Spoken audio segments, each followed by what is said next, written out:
اللہم صلی علی محمد وعلی آل محمد وسلموا تسلیما۔ بسم اللہ الرحمن الرحیم۔ السلام علیکم، میں ہوں محمد طیب ظاہر اور آپ دیکھ رہے ہیں میرا یوٹیوب چینل۔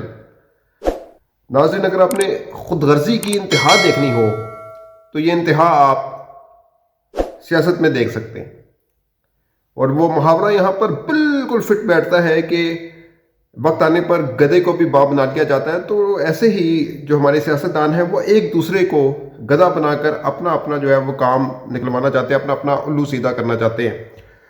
تو اسی طرح جو ایک مثال سب سے بڑی اگر آپ نے دیکھنی ہے تو وہ پی ڈی ایم کی صورت میں دیکھی جا سکتی ہے۔ پی ڈی ایم ایک ایسا مردہ گھوڑا تھا جس میں شروع وقت سے ہی جان ڈالنے کی کوشش کی گئی، لیکن وہ مردہ ہی رہا۔ اور مردہ ہونے کی ایک وجہ جو شروع سے ہی نظر آ رہی تھی وہ یہ تھی کہ تمام سیاسی جماعتوں کے کیونکہ اپنے اپنے مفادات تھے، انہوں نے اپنا اپنا مقصد پورا کرنا تھا اور ایک دوسرے کے کندھوں پر چڑھ کر جو ہے وہ اپنے مقصد کو حاصل کرنا تھا۔ تو یہ اس وجہ سے وہ مردہ ہو گئے، اس میں جان ہی نہیں ڈالی جا سکی۔ غیر فطری اتحاد اس کو کہا گیا، تو ایسا ہی نکلا۔ اور گدھے والی جو بات ہے، جو محاورہ ہے، وہ پیپلز پارٹی نے کر دکھایا، اور پیپلز پارٹی نے پی ڈی ایم کو گدھا بنا کر اپنا جو ہے وہ اپوزیشن لیڈر بھی منتخب کر لیا سینٹ کے اندر۔ تو اس طرح کے بہت سارے واقعات، بہت سارے انسیڈنٹ آپ دیکھ سکتے ہیں سیاست کی دنیا کے اندر۔ لیکن اب مولانا صاحب کی بات سنیں، مولانا صاحب کی منطق سنیں۔ وہ اسٹیبلشمنٹ کو بہت ہی گندا کرتے ہیں، آئے روز وہ اسٹیبلشمنٹ پر جو ہے وہ تنقید کرتے ہیں۔ وہ کہتے ہیں نالائقوں کو بٹھا دیا ہے، اور میں کم نالائق تھا، مجھے بٹھا دیتے۔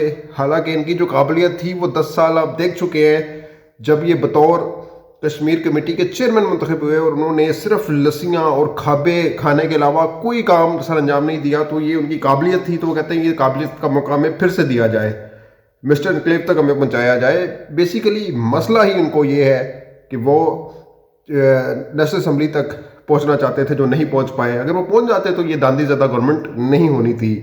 تو خیر، اب مولانا صاحب جو ہیں وہ مشکلات کا شکار ہیں، اور وہ کسی طریقے سے ان کو جو کرسی کا خواب ہے وہ پورا کرنا وہ نہیں ہو رہا۔ تو وہ اسٹیبلشمنٹ کو کیا مشورہ دے رہے ہیں؟ ایک طرف تو وہ کہتے ہیں کہ اسٹیبلشمنٹ کا تو وہ اثر رسوخ نہیں ہونا چاہیے سیاست کے اندر۔ تو اب وہ کیا کہہ رہے ہیں؟ اب وہ کہہ رہے ہیں کہ اسٹیبلشمنٹ کو مشورہ دے رہے ہیں، بلکہ وہ کہتے ہیں کہ جو اسٹیبلشمنٹ ہے اس کو دوبارہ اپنی غلطیاں نہیں دہرانی چاہیے، اس طرح کا انتخاب نہیں کرنا چاہیے۔ غور کریں ان باتوں پر کہ وہ کہتے ہیں انتخاب کریں لیکن ہمارا کریں، ہم صحیح چوائس ہیں۔ وہ اپنے نزدیک خود کو صحیح چوائس کہہ چکے ہیں، قرار دے چکے ہیں۔ تو وہ پتھر پر لکیر ہے مولانا صاحب کے نزدیک۔ تو اگر اسٹیبلشمنٹ ان کو لے آتی ہے تو اسٹیبلشمنٹ سے تو اچھی کوئی چیز ہے ہی نہیں، اسٹیبلشمنٹ سے پیاری کوئی چیز ہے ہی نہیں۔ لیکن اگر نہیں لاتے تو پھر جو ہو رہا ہے وہی ہوگا۔ اسٹیبلشمنٹ پر تنقید کے نشتر چلائے جائیں گے، اسٹیبلشمنٹ کو برا بلا کہا جائے گا، اسٹیبلشمنٹ کو گندا کیا جائے گا۔ تو ایک قسم کی بلیک میلنگ، اور عمران خان صاحب بالکل درست فرما رہے ہیں اس چیز میں۔ اور آج تو سیاسی بونے پھر اکٹھے ہوئے اپوزیشن کے جو ہے، جس طرح میں کہہ رہا ہوں کہ ایک دفعہ پھر جو ہے وہ کہتے ہیں نا، مومن جو ہے وہ ایک سراغ سے ڈسا جاتا ہے تو پھر دوسرے سراغ سے دوبارہ وہ نہیں ڈسا جاتا، دو بار نہیں ڈسا جاتا۔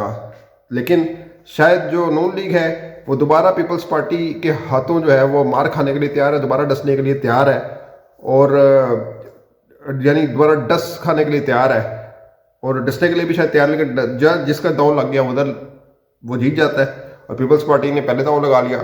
تو شاید ہو سکتا ہے نون لیگ کوئی کھچڑی بنا کر پیپلز پارٹی کو نیچا دکھانا چاہتی ہو۔ تو اس طرح کی نورا گشتی کی آپس میں لگی رہتی ہے۔ وہ خان صاحب کھڑے ہو کے اپنا کام کری جا رہے ہیں، نکالے جا رہے ہیں۔ ان کو حکومت کرانے میں اگر اتنے سنجیدہ ہوتے تو حکومت کرانا تو ان کے لیے کوئی مشکل تھا ہی نہیں۔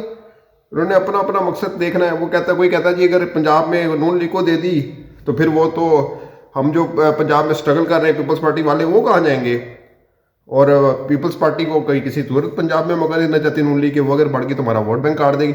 تو اپنے اپنے فائدے ہیں، عوام کا کہاں سوچ رہے ہیں؟ اب یہ کہہ رہے ہیں، اب یہ جو یہ منطق اب کیا دے رہے ہیں اس میٹنگ کے پیچھے، جہاں پہ سیاسی بہن بھائی مریم نواز اور بلاول ملے ہیں، وہاں پہ یہ منطق اب دیا جا رہی ہے کہ عوام کا پریشر بہت آ رہا تھا۔ تو عوام کا تو پریشر پہلے بھی تھا، اب پہلے کر دیتے، گروا دیتے حکومت، تو اب کیسے گرائیں گے؟ چلے اب اکٹھے بھی ہو جاتے ہیں، آپ 23 مارچ کو بھی سارے مارچ کرنے چلے جاتے ہیں، پیپلز پارٹی مل جاتی ہے، تو واٹس نیکسٹ؟ سب کو پتہ ہے کہ سڑکوں پر سے حکومت نہیں گر سکتی، سڑکوں پر جانے سے۔ عمران خان کا دھرنا بگ ایگزامپل، 128 دنوں سے زائد کا دھرنا تھا، اتنا اچھا اتنا مؤثر دھرنا تھا، لیکن اس کے باوجود حکومت نہیں گرا سکے تھے وہ۔ تو اب کیسے یہ کہا جا سکتا ہے کہ حکومت گرا دے. ہاں مولانا صاحب یہ کہہ رہے ہیں کہ ہم اگر دھرنے پہ جائیں تو اسٹیبلشمنٹ ہمارا ساتھ دے اور حکومت گرانے میں جو ہے نا ہم پھر کامیاب ہو جائیں گے. تو یہ چیز وہ بیسیکلی چاہ رہے ہیں. اور اب یہ اٹھک بیٹھک والا سین ہی ہے کہ کبھی یہ آپس میں اکٹھے ہوتے ہیں, کبھی پھر ٹوٹ جاتے ہیں, تو ابھی پھر اکٹھے ہو رہے ہیں ٹوٹنے کے لیے. تو ایسا ہی ہونا ہے جو بظاہر کہانی نظر آ رہی ہے. اب مریم صاحبہ کا وکھری منہ بنا ہوا تھا اس ٹائم, وہ وکھری اپنی ٹور میں تھی, شاید ان کو یہ ناگوار گزر رہی تھی کہ بلاول جو ہے وہ کیوں کھڑے ہیں اب ساتھ. ظاہر سی بات ہے ایک دوسرے سے نظریں بھی شاید ملانا مشکل ہو رہا تھا نا, متبادل کہا جا رہا تھا, الٹرنیٹ کہا جا رہا تھا, ایک دوسرے کو سلیکٹڈ کا آواز سے نوازا جا رہا تھا. لیکن اب پھر وقت آنے پر ایک دوسرے کو گدھا بنانا کی کوشش کی جا رہی ہے, سوری ماموں بنانے کی کوشش کی جا رہی ہے. تو اس پہ کتنا ہی کہہ لیں کہ آگے کیا مؤثر حکمت عملی ہوگی ان کی تو پتہ لگ جائے گا. اب ان کو بھی نظر آ رہا ہے کہ آگے کچھ ہونے والا نہیں, اکیلا تو شاید کچھ مل کر ہی کر لیں.